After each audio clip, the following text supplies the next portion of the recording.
I love this. This is my favorite time in a Zoom meeting when everyone's just there. I've been on Zoom all morning at another meeting, so I feel like this is a continuation of that. Wow. Hello, everybody. How's everyone doing today? Just a wave, signs of life. A lot of people don't have you don't have to turn your camera. All those thumbs up. You're rocking it. Okay. Good to see everyone. We're gonna just let I guess it's already 5 past. We had a little confusion. Some of us had a different email link, so it took us. Thank you, Christina, Amy. I love all these thumbs up. Oh, and Gwen, Phil. Oh my gosh, look at this. Um, so it's good to see everyone. We are going to get started right now. I thought that we would wait, but it's been 5 minutes since when we were supposed to start, and I apologize for that. Uh, you're here for the Bobcat Rise information session. If that's not why you're here and you're in the wrong place, then you feel free to jump off. We're going to put up a PowerPoint in just a moment. Um, if at any time any of you have any questions, just raise your hand, unmute, speak out. We want you to come away from this session with the information that you need to have to move forward in your college search. It's not about us just talking about what we do. It's about you getting what you came for. So feel free to just interrupt at any moment. And I'm going to try to. I'm also watching the chat, so if you have questions, you can add stuff there as well. Excelente. Let me do a little bit of shifting. I'm on my little tiny laptop, so I just have this teeny tiny screen. Can you see? Let me fix it to the. Oh my gosh, teeny tiny screen. All right, you should see a PowerPoint. Do you see that? Okay, so welcome everybody. This is the information session for Bobcat Rise. RISE stands for Resilience, Independence, Self-Determination, and Empowerment. So if you are looking to develop those things in your life, you are in the right place. We are a 4-year residential program. So the students come to school for 4 years. They live in the dorms. It's apartment style living. We are the third out of the third 4-year program in, I'm sorry, I have pictures over the words. There we go. We're the third 4-year residential in Texas. We are one of 17 total in Texas. And there are now 363 nationwide. When I started doing this 3 years ago, this is the third time we've done it. There was 334. So you can see how these programs are rapidly being created. There are many programs that exist that we just also don't track. So there may be more than that. Those are the people registered with Think College. This is our full-time staff. We just picked up 2 new full-time people this week. I'm Dr. Tammy Shetron, the program director. Stephanie Graham, our program specialist over employment, is waving. She has been here for a year and a few minutes. And brand new, these last two, Tiffany Ingray, who's our new program specialist over academics, and Kylie Yarborough, our new administrative assistant, just started their full-time roles Monday. But Kylie has been with us as a graduate assistant before now, and Kylie, I'll just brag on her for a second, is starting her master's degree in special education and ABA therapy. So we're excited that she's now full-time with us and brings those skill sets. Tiffany, do you want to say a few words about yourself since you're new and we don't know you? I mean, we do know you, but hey. Sure, no problem. Hi, everyone. My name is Tiffany. I come from a K-12 special education background. I was a self-contained classroom teacher let me count, 7 years. And then after that, I transitioned into a district role where I helped a school district in California. I came from California, a school district build up their inclusion program and kind of seeing students be included in, regular education settings. And now I'm here and I'm super excited. Thank you. And Stephanie, do you want to talk about your background a little bit? I forgot these are all new folks. I'm used to people knowing who you are. Yeah, also K-12 education. Most of my time has been here in San Marcos CISD. I worked at Miller de Zavala. I know I see some familiar names from the area in our guest list there. Um, I primarily did sixth through eighth grade co-teach and resource, but I also did self-contained for sixth through eighth grade as well as K through five. I have a lot of background in that. I've also done respite care and have really been involved in the special education world since I was probably 18 before that. Um, but I'm very excited to be here. Awesome. And Kylie, did you want to add anything to what I said about you? I didn't mean to hijack your turn. That's okay. I'm also very excited to be here. Tammy did cover most of my background though, so. Except how wonderful she is and good at everything. We have also another graduate assistant, Claudia Maldonado. She comes to us she graduated from UT last year, and she is in the Student Affairs and Higher Education Master's program here at Texas State. Now we have to replace Kylie, so we have an opening for a student worker. Our program hires someone to live in the dorms with our students so that they have access to the traditional RA, but we also have what we call an independent living assistant, which just gives that extra level of eyes on our students in the living areas. This year, that person is Molly, um, and that she will be leaving us in the spring. So if your student comes to us in the future, you won't meet her. There'll be someone else. Typically, we have social work interns. We didn't get them this semester, but that's usually our staff is fleshed out with social work interns. And we do have an HDFS, which stands for Human Development and Family Sciences intern, Janice, who's enjoying working with our students. These are all our students. You may know some of them. If you do, you got about 10 seconds to find their face and go, I know him or I know her. But we have 21 students now. We started in 23 with a cohort of 5. We added 7, then we got up to 9 last year. Our goal is to have cohorts of 10. So if you're thinking, what's my child's chance to get in? Up until now, we've had about 25 applications every year, and we've taken under 10. Our goal is to take 10. So that's what that looks like. Our program is designed to help students gain independence and to help them develop their social, academic, and vocational skills needed to live the life they desire with a career that aligns with their interests, strengths, and abilities. We have 3 parts of our program. We have a pretty strong academic focus, an equally strong employment focus, and also a basically 24/7 social focus for the students.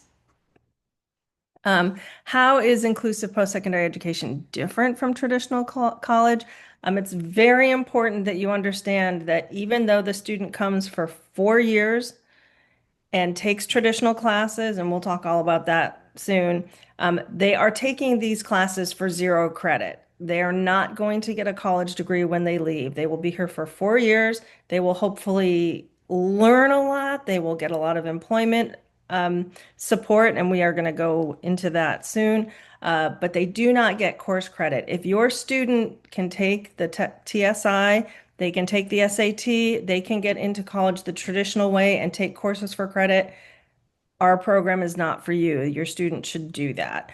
Um, the reason they can't get credit is because we modify the curriculum. We make it a little bit easier, not easier, we make it accessible for the students, which in some instances means that they're not really doing all the things that the traditional students are doing. So we can't give them credit for that. Um, our program requirements are patterned after typical college programs, and I'll show you later. Students in college have the legal right to accommodations, just like the students in our program have that, just like any other student. And we partner with, and I need to fix this slide, it's no longer the Office of Disability Services, it's just Disability Services.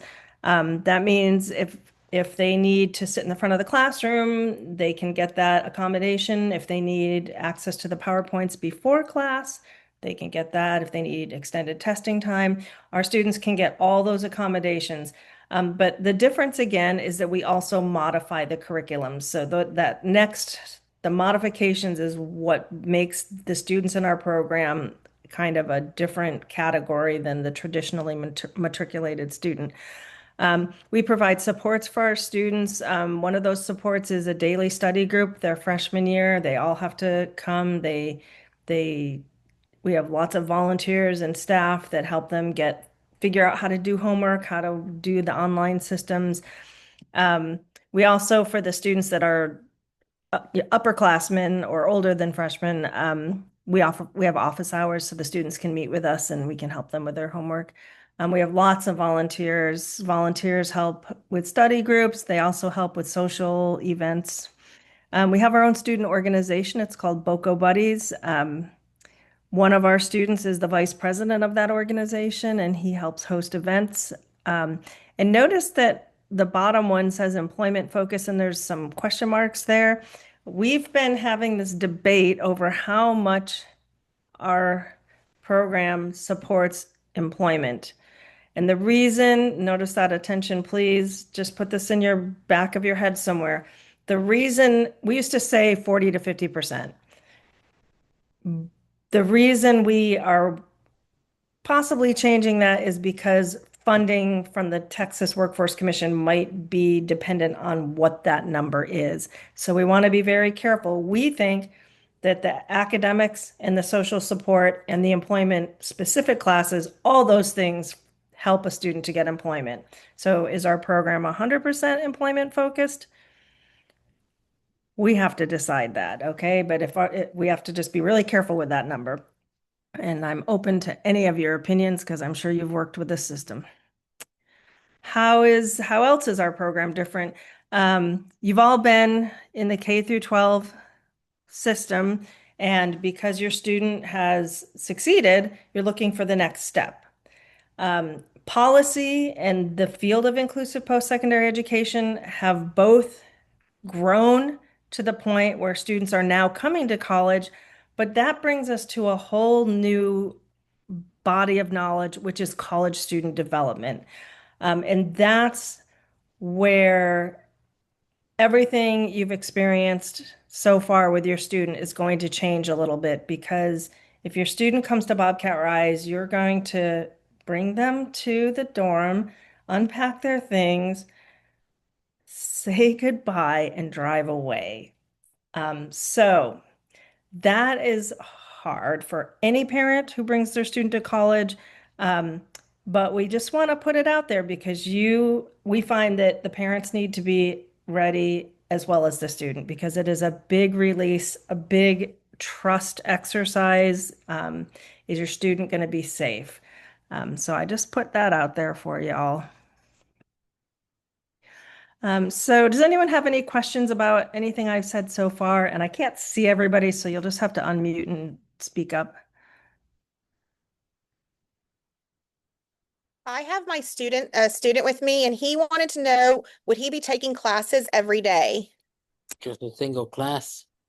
Oh, that's a great question. So it all depends, because you sign up for the classes you want, and they are whenever they are. So you might have 2 classes on Tuesday, 2 classes on Thursday, but no classes on Monday and Wednesday. You might have 2 classes every day of the week. You might have 1 class on Monday and then no class on Tuesday. And it's all different. Every semester it's different. Did that answer your question? Yes. Yes, it did. Awesome. Thank you. Awesome. I could go back. We have a question in the chat about sharing the PowerPoint recording. Yes, we will be sharing this recording. Sure. Yeah. Yes. Anybody else have any questions?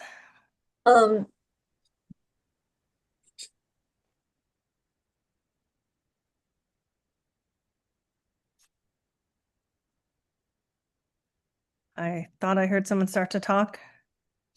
I see 2 things in the chat. I think they're things we already talked about. Okay, I'm going to move on. So how does the academic portion of our program work?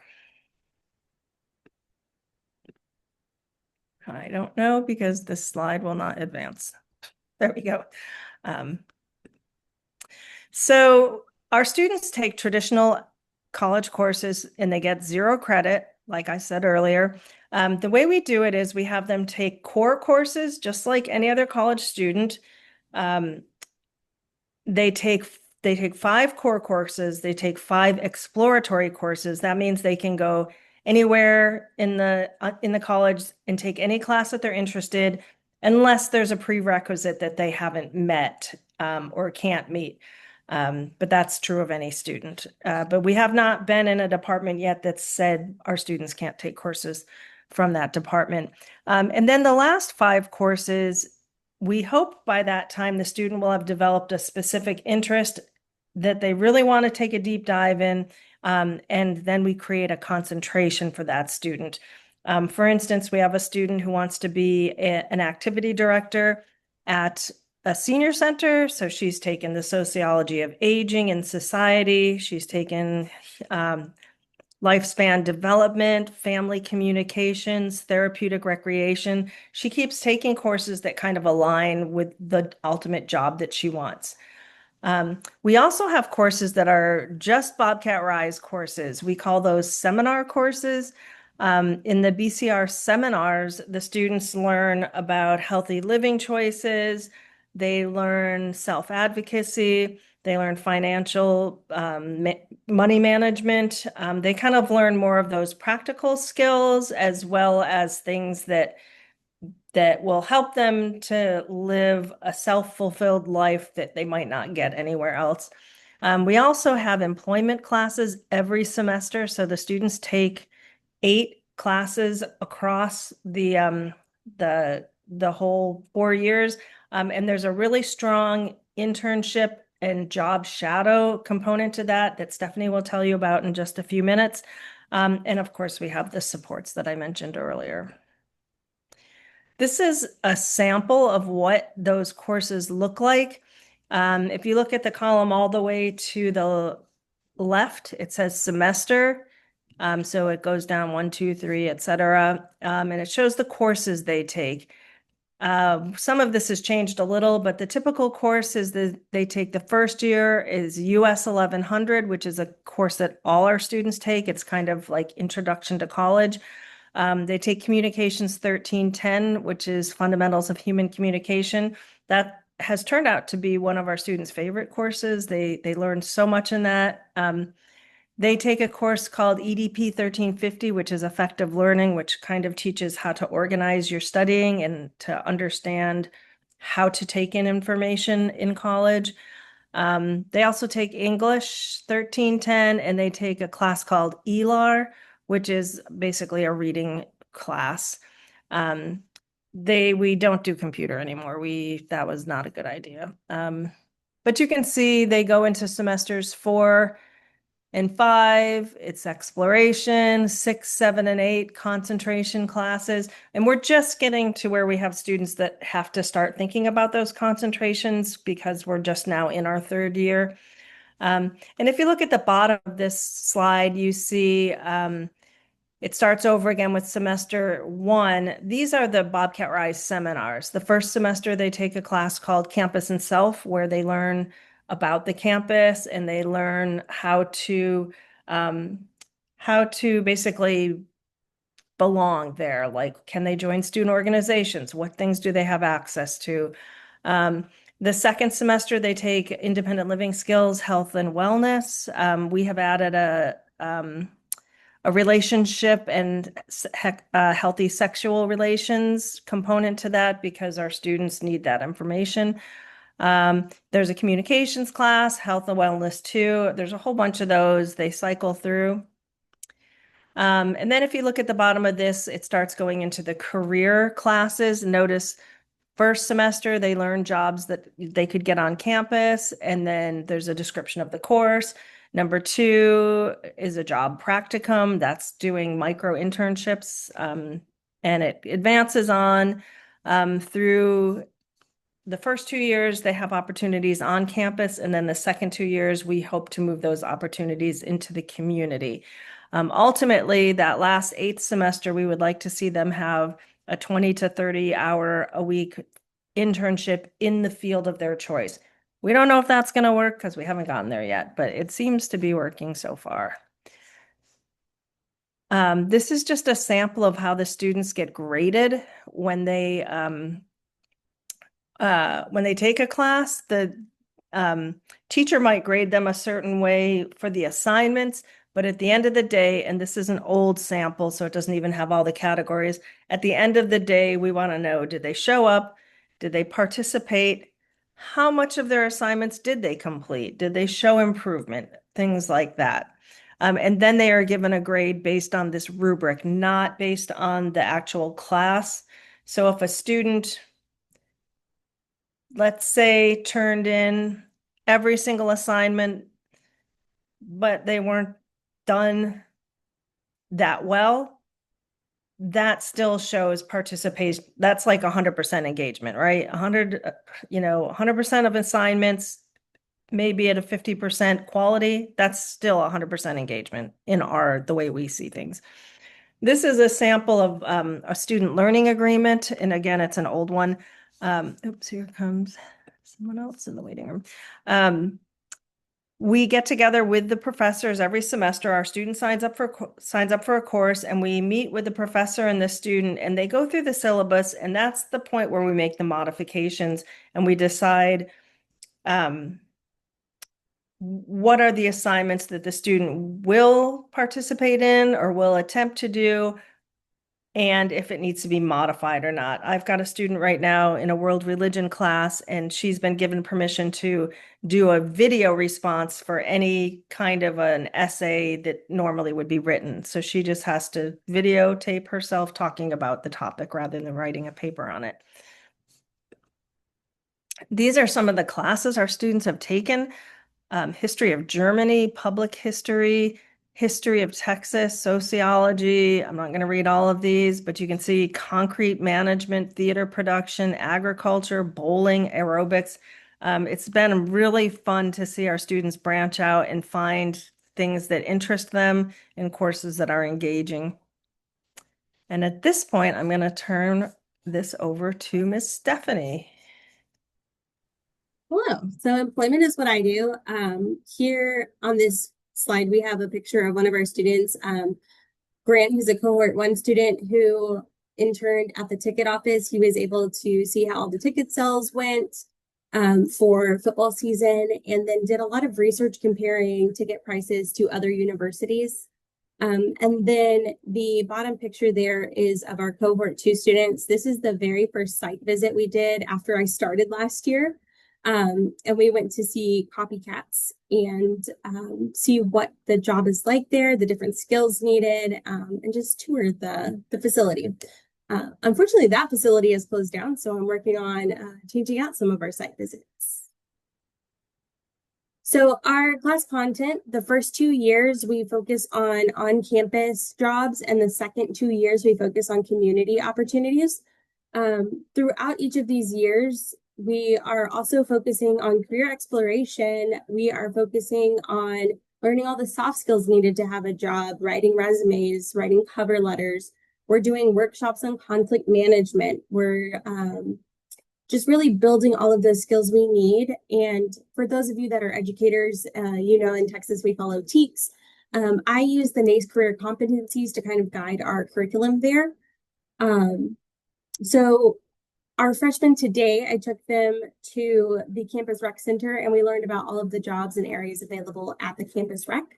We were able to tour the facility, and they actually hosted some activities for us. So our students got to play pickleball while they were there, which was pretty neat. We do a variety of different locations. So we'll go see KTSW, which is our radio station. We'll go see different dining facilities and see the jobs that are involved there. We're doing a new partnership with Texas State Labs, which I don't know what all we're going to do, but I hear they're going to have some hands-on stuff for us to do on that one. And then we also did Texas State Marketing. So we went and learned about where Dr. Danfus does his podcast, and our students got to sit and try out the podcasting equipment, which was really neat. So that's kind of what we do for the very first semester freshmen. The second semester, our freshmen are able to do job shadowing opportunities. So I set those up based on, I try to do it based on what they want to do as their career so that they can decide, yes, I still want to do this. No, I don't. An example of this is last year I had a student that was like, I'm going to be a tour guide at Disney. And I was like, great. So I found her some touring opportunities. I put her at the Meadows Center where she got to do some glass bottom boat tours, as well as a family day event. And I also have partnered with the Welcome Center and she got to give campus tours. Afterwards, she was like, I had a great time, but please don't ever make me tour again. And so we are now shifting her goal and she wants to focus on photography.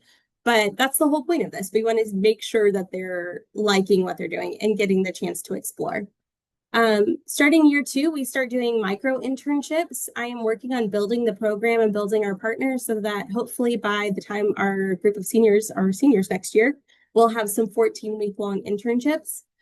This year, I was able to secure our very first paid internship, which is very exciting. That's with the Hays County Treasury. And hopefully, as we build our partnership with other places, we'll have some more paid opportunities. But since we are still new, it is growing and partnering and learning each other and getting them to trust our program and building that up. So that is class content. So when I talk about partners, this is what I take to the community members. Site visit, class visit, job shadowing, or internships. The site visits and class visits are going to be for our freshmen first semester. The job shadowing, we try to do 2 shifts of 2 to 4 hours where they just get to observe all the soft skills. And then some places will let our students try out a job task.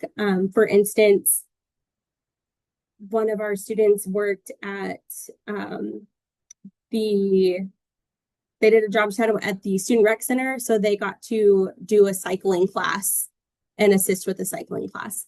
And then internships, that I need to update this slide and make it say micro internships, but these are 4-week placements and they do 8 to 10 hours a week. And these are very tailored to the student. So I just had a student finish working at the outdoor recreation center where he got to learn about all the equipment and cleaning equipment and inventorying equipment and repairing equipment. I had a student working at the Meadows Center where he was taking care of the aquariums. He was also going out on the river and doing habitat restoration. And he even got in on a research project with armored catfish. So he was catching, weighing, measuring, and tagging catfish as part of his internship. So we have a wide variety and our partners have really loved working with us. And as I learn my student interests, we're just building that up more and more. So that's kind of where that is going. Do I have another slide?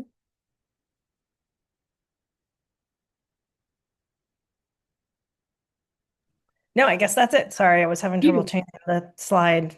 Is there anything else you wanted me to touch on for employment? I think that was good. Does anyone have any questions about academics or employment?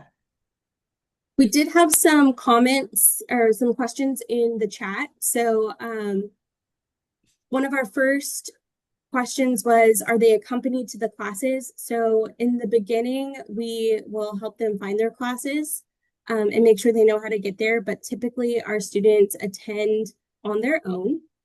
We do occasionally have a few students that demonstrate a need to have extra support, but we try to do a gradual release model. So to give them that classroom support in the beginning and then lessen the support we're giving as the semester goes on. Anything to add to that? Yeah, so we do use that cohort model for year 1. So all the students take the same classes each semester. We try not to have everyone in the same class. So if we have 10 students, we'll put 5 in one section and 5 in another. But that whole first year, they're always going to be in a class with another, well, probably up to 5 Bobcat Rise students. So they have each other for support. And what we have found is that if one student has trouble remembering where things are and how to get there, usually among the 5, someone else is really good at that. And they really learn to rely on each other and their strengths to make it through the first year. And then by the second year, they usually are able to tell us, I don't know how to get to my class. Can you make a video for me? And then I'll just watch the video every time I need to go to class. Or can you make a map for me? Or I don't have any problems at all. Leave me alone. Stop asking me. Usually by the end of the first semester, they're pretty independent and they're ready to just be on their own. All right. The next question I'm going to leave till the end of student involvement. We have another question that says, how did they get to all the job visits and internships? So the first 2 years, everything's on campus. So they can use the campus shuttle to get around. They can walk. We went to the rec center today and took the bus halfway and then found out that the second we had to do a transfer, the second route wasn't running today. They had no bus drivers. So we walked the rest of the way. And then for around town, we have access to carts. And if you qualify with your disability and your doctor approves it, our students can use a curb to curb service that way. They can also use city transportation. After their first year on campus, they're allowed to bring their vehicles if it's okay with parents and approved by our director.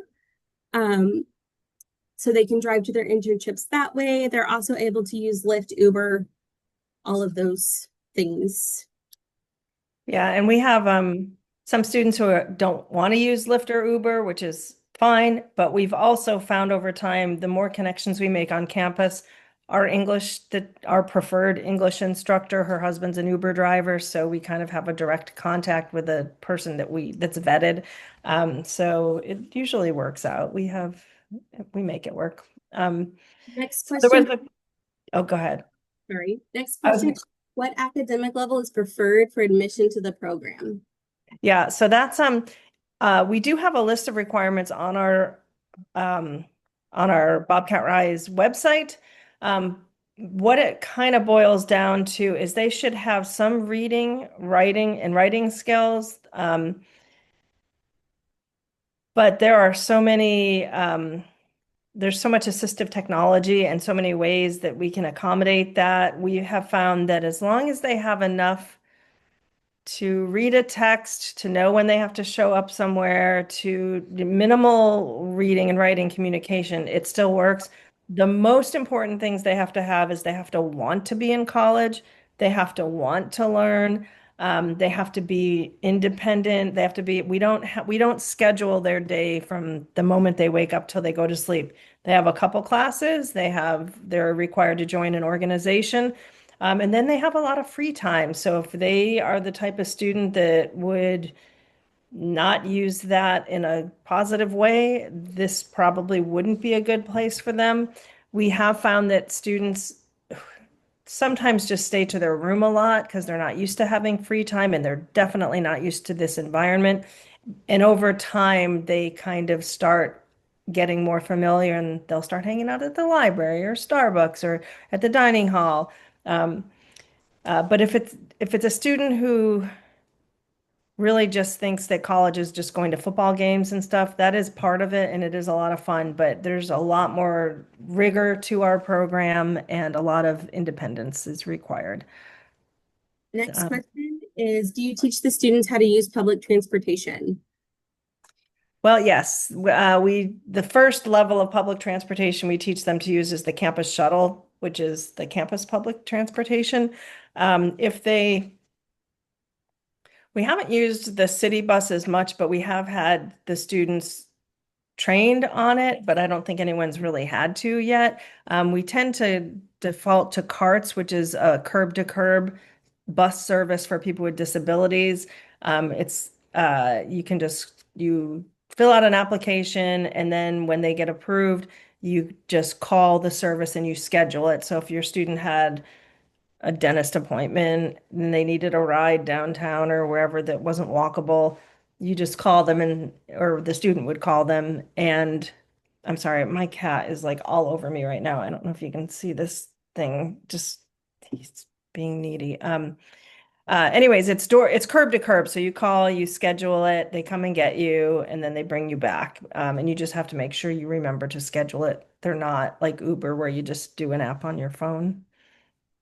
All right, next question is, when it comes to employment, are the on-campus jobs competitive employment, meaning they are applying along with all other students, or are there positions reserved for the Rice students? As of right now, I am working with specific departments to get internships that are specifically for our Bobcat Rice students. However, our students are also allowed to apply for any on-campus jobs like any other student. Next question is, what age grade should students start visiting the program campus? It sounds competitive to get into the program. I mean, you can visit at any age. I firmly believe that the sooner you introduce college-going culture to your student, the more likely they're going to, if they want to go, they're going to do the things they need to be prepared. We have, in this picture with the three students sitting at a table, we have 4 times a year, the campus has what's called Bobcat Days. And you can come and visit the campus. They'll be in the or in the ballroom. Tons of organizations from across campus will be set up with tables, and they'll have all sorts of different information. At each Bobcat Day, we have an information session where you can go to the room where one of our staff members will be speaking about the program. And at the same time, you can sign up for tours of the campus on the same day. So that's a really good, they're Saturdays. There's one October 22nd. Those are really good days to visit. You can try to arrange a visit just on your own with us during the school week. It's a little trickier to do that because our schedules are busy, but we will try to accommodate that if it works out. And then your student could actually maybe go to a class with our students. It's just trickier for us to arrange those. Awesome. I'm going to do two more, and then I think some of these will be answered in the rest of the presentation. Okay. The next one is, do they have to be their own guardian? So the easy answer is yes. The more subtle answer is we are learning. I don't have a child in this category, so I don't have personal knowledge of working with this my whole life, but as I learn, there are different types of guardianships. So they have to have the kind of guardianship where they can make a decision on the fly. They can decide what classes to take, what to do. But I do know I'm starting to learn that you could retain medical guardianship and things like that. So the answer is yes, they have to be their own guardian at the big level, but as we educate ourselves and you can help educate us, you can, we welcome those conversations. Hey, you said they have to have full guardianship, but we prefer this constellation of guardianship would be best for our student. And then we can see if that matches what we need them to have to be able to be a student at Texas State. And then the next question is, do you accept students with physical disabilities with personal care needs? We do, but you have to provide the attendant to take care of those personal care needs. If you had a student that needed someone to help them get ready for classes in the morning, as long as you provide the person to help them, that's fine. Oh, there's one more question. I think I knew the answer to it, but I'm going to let you answer. Is Rice participating in the free college application week? Oh, that's a great question. So our application is completely separate from the traditional Texas State application. You apply to our program. If you go on our website right now, our application or admissions cycle has opened and you click a button and it brings up a Qualtrics survey and you fill out all the information. And then there's I don't know if it's a button, I don't know how you get to this, but there's a $30 application fee for our program. You would not pay another application fee to the university unless your student was accepted into the program. And it's a link in the application. And then we're good to go because I think the next questions will be answered in our. Okay. Great. Yeah, keep those questions coming. So our student involvement, our students, because they pay all the student fees that everyone else pays, that's why they have access to the shuttle, to the library, to ball games, to all the amenities on our campus that any other student has access to. I mentioned this is a picture of some of our students tabling at Bobcat Days. In the other picture, they went to is that a basketball game? And there they are with our president of our university and his wife. our students get free access to all the sporting events. We do have fine arts events too. Some are free, some cost money. For the students that get in, we have really expanded our summer orientation. We do 3 virtual student sessions and then 3 virtual parent sessions. We invite our students to participate in new student orientation, which is an overnight experience on campus with all the other students. We also have what's called CAT Camp, which is it's kind of an elongated new student organization. We had one student participate in that this year, and his family just raved about it. They just really liked that he had more time to acclimate to what the college experience was going to be before getting here. So that's also an opportunity. We created an opportunity for them to learn how to do email, access their college email over the summer. Doing more orientation work in the summer allows us to sign up for the disability services over the summer. And also we've created student and parent handbooks, and that we go over those during the summer sessions as well. When they arrive at campus, we have them come a week early and we have a week loaded with activities. In this picture, we have students on a shuttle going to River Day, where they spend the day learning river safety and learning all about the river that runs through our campus. Notice the schedule at the bottom: load up, drive to university camp, ropes course, picnic lunch, right? Title IX training, chore rotation schedule. You can see that they have so many things to learn, and they do that for a week. This is what it looks like on paper, the master sheet. You can see that orientation week is full of things. I like the laundry workshop, leisure time planning. I think I need those. So this is the thing that everyone wants to know. How much does it cost? Okay, so I wish this was a shinier, flashier slide, but this really is what a lot of people want to know and what they need to know. Your students are going to pay for meals and housing just like any other student. A meal plan is about $1,700. There's all different ones. If you want your student to eat every meal in the dining hall, it's closer to $2,000. If you want them to just eat 2 meals a day, they're all different. So that's just a general $1,700. Housing is about $4,250 a semester. It could change this year. It might go up. I doubt it will ever go down because that's not the world we live in. So those costs are college student costs. Other costs you might have are traveling to campus from home and any additional school and living supplies that you have. If you look at the kind of small, and I do apologize, grid on the right of the screen, that is a snapshot of an actual student bill from Bobcat Rise. It's an old one, so some of the numbers may have changed, but we're only 3 years old and our part hasn't changed. Notice all the fees at the top. It says recreation, sports, student center, bus, medical, service fee. All those fees are just fees that every person who comes to our campus, if they want access to the services, they have to pay those. I think it's about $900 worth of fees. I'm not sure. But then if you look down at the bottom where I've circled in red, there's the program fee. That's $8,500 a semester. So that is the fee you're paying in addition to those other fees for your student to be in the program. That's what pays for the staff. If you look above that, you see extension, rise, tuition, and fee. I have brokered with our school, our office what are they? Office of what is it? Is it extended learning? Is that right? Extended learning, OXP. Yeah, I'm just so used to the acronym. So these are the people that do virtual learning. We do our classes through them and we get a discounted tuition rate. So our students, instead of paying $900 per credit, they're paying about $300. They're paying a third of it, $300 a credit.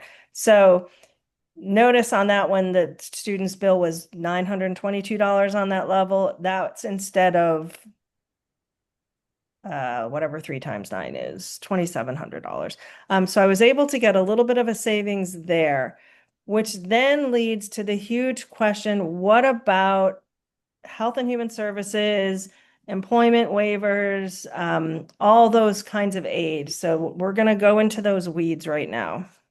I did include a file in the chat. So if you would like our flyer for Bobcat Rise Financials, you can download that. Oh, great. Thanks.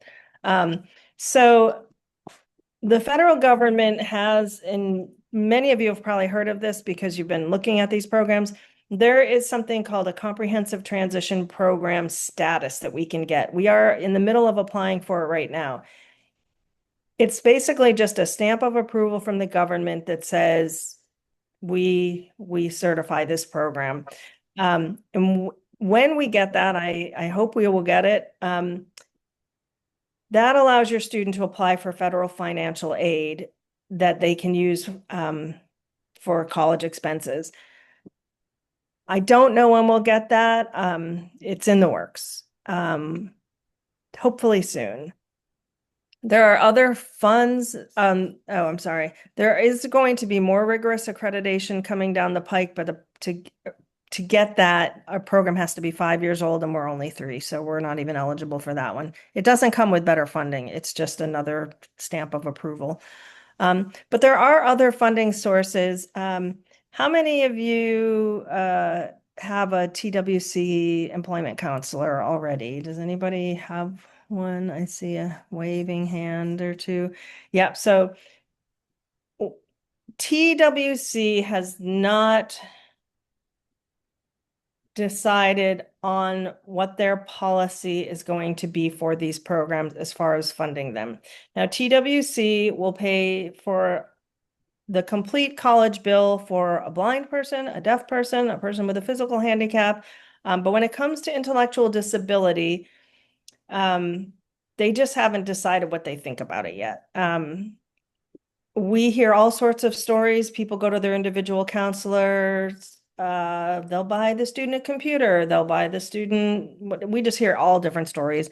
And TWC just shut down temporarily, they say, all funding for these programs. So if the student already was getting it and already in a program, they will still pay for that. But if a student had not gotten on that list yet, they're not. Now, I hope that's resolved by next school year. I don't know if it will be, but go ahead. Writing policy right now. I didn't hear you. What? They are in progress writing policy right now to make sure that all clients of TWC are getting the same benefits, because that is not something that was consistent previously. Yes. So what we don't know is what those benefits will be, and we are trying to make sure they get educated enough to know what they're making policy about. I can talk more on that. I think I have a slide that sort of touches on that later. But in a perfect world, they will at least pay for our program fee, because we are really focused on that employment component, and that is what they pay for, they fund.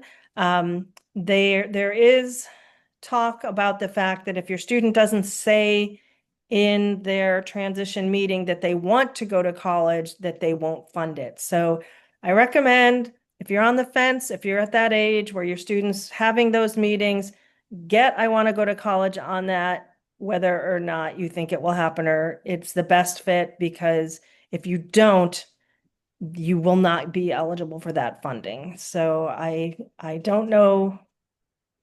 I just recommend that. That's what I've heard. So put that down. Want to go to college. I don't know how they put it, how they phrase it, because oh, my cat, go away. Okay. So that brings us, does anyone have any questions on that specific thing, the finances and the cost?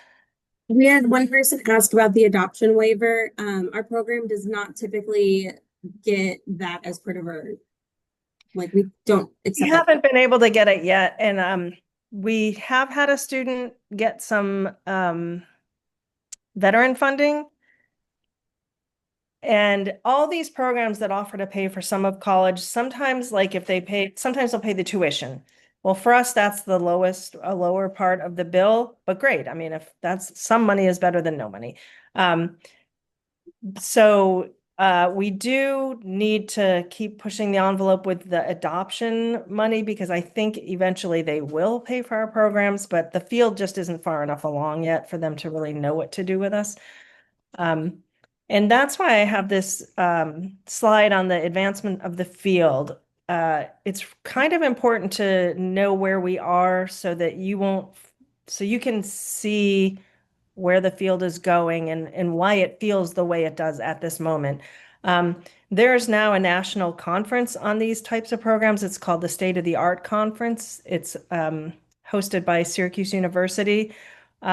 We have state alliances, that map at the top with all the different colors. Those show the groupings of states together. It must be an old map because Texas and Oklahoma should be the same color because we are in an alliance with them. We are in the Red River Higher Education Alliance. Um, and just this month, in a few weeks, next week, Stephanie and Kylie are going to the SOTA conference, and they're going to be rolling out this brand new. Oh, my cat! This association. I'm so sorry. He's like headbutting everything, and he's really big. So they're going to be rolling out this IPSI. So it's the first professional organization for just these programs.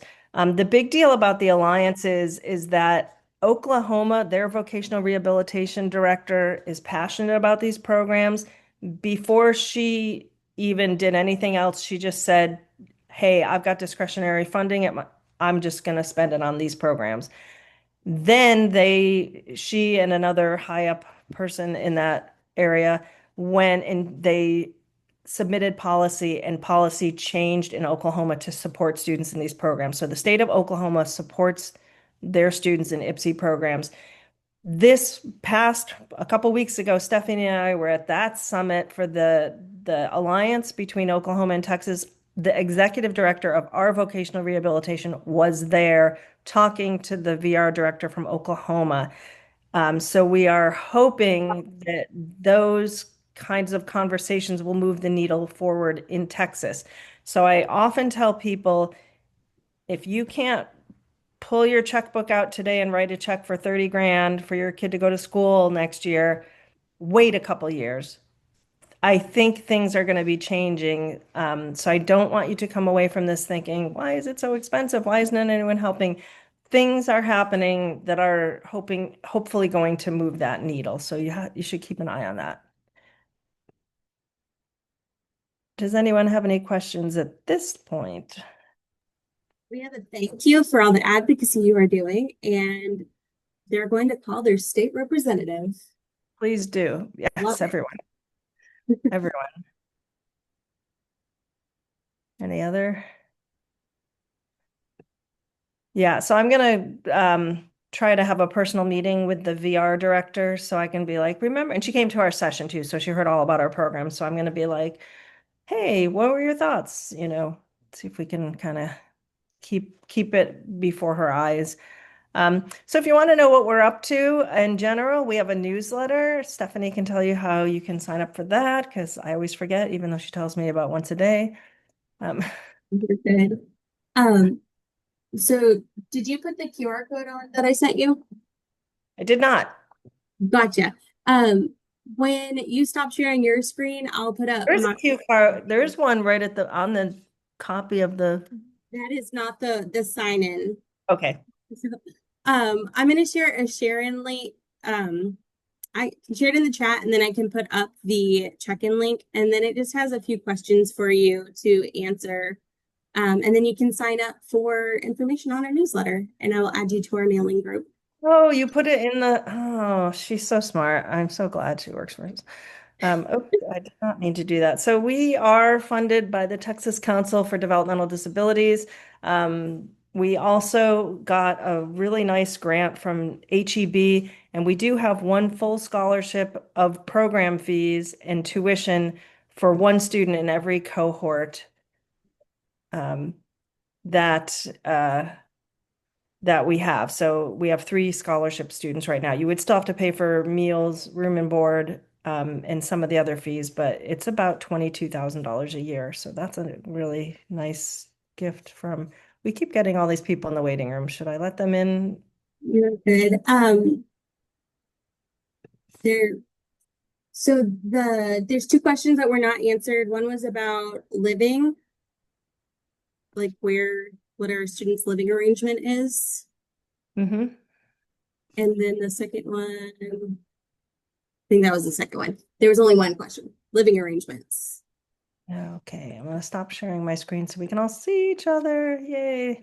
Yeah, so the students live in they live in, it's Texas State housing, but they're apartment style dorms. So they have their own bedroom and their own bathroom, but they have a shared living space and a kitchen, and a refrigerator and a washer and a dryer. So they are getting practice at apartment living. These particular apartments, they used to be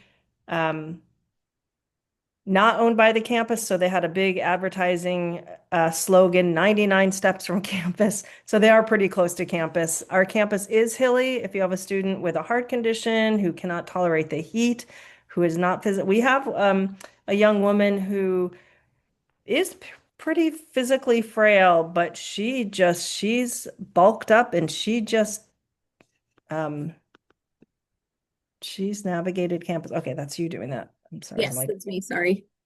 Well, so I think people thought that this meeting was at 2 because I'm getting a bunch of people entering right now, and I apologize for any confusion. So yeah, so if you would please take out your phone, you can still ask questions, but if you can click on that check-in, that's where you can sign up for our newsletter and also let us know that you were here. You want a link instead. Oops.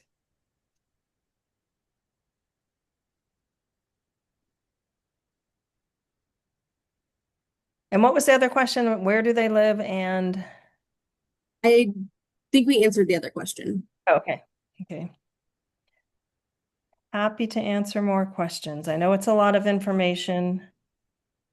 Oh, We send a copy of we'll send the PowerPoint out and we can send a copy of this recording of this meeting too. Are all 4 students in RISE or 3 RISE and 1 support student per pod? And is on-campus housing required all 4 years?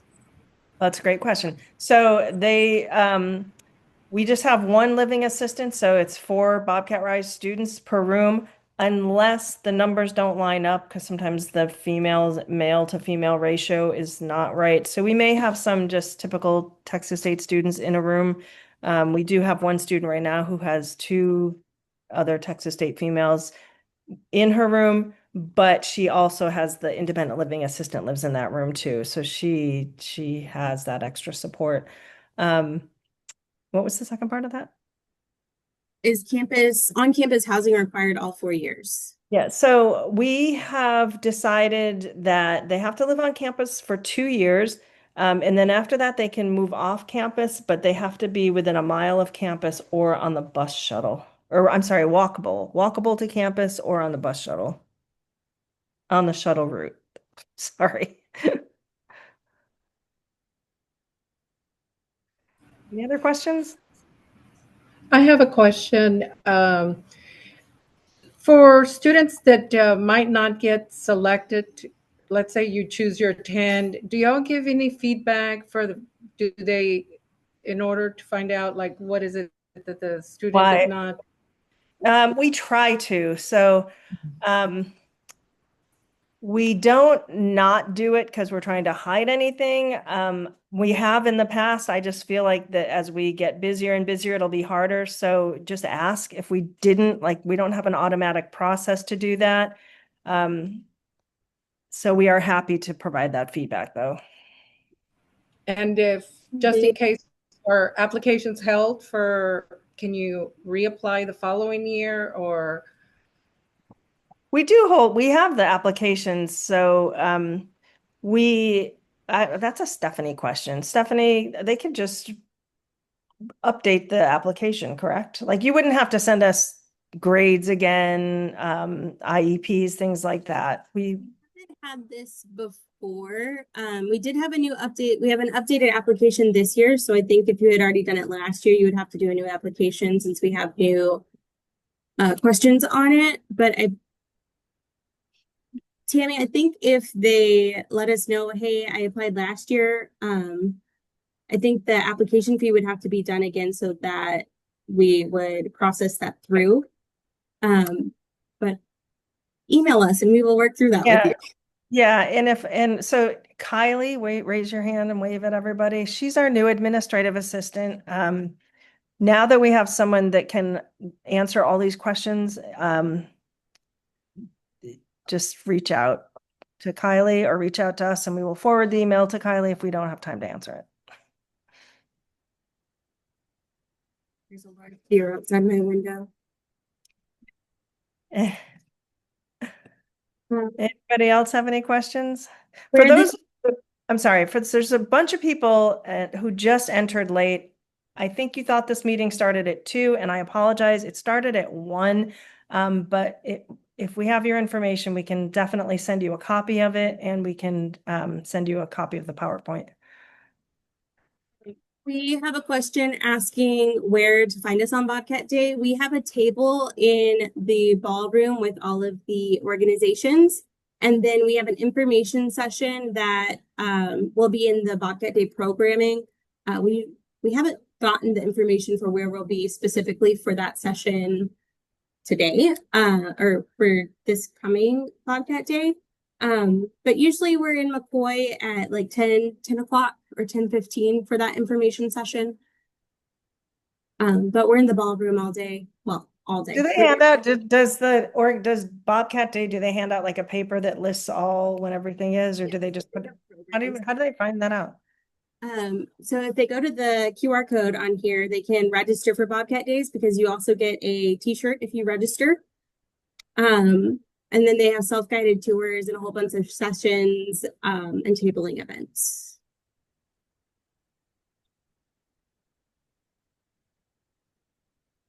But when you check in at Bobcat Day, they'll give you a program and your t-shirt and all of that fun stuff. Cool. Any other questions?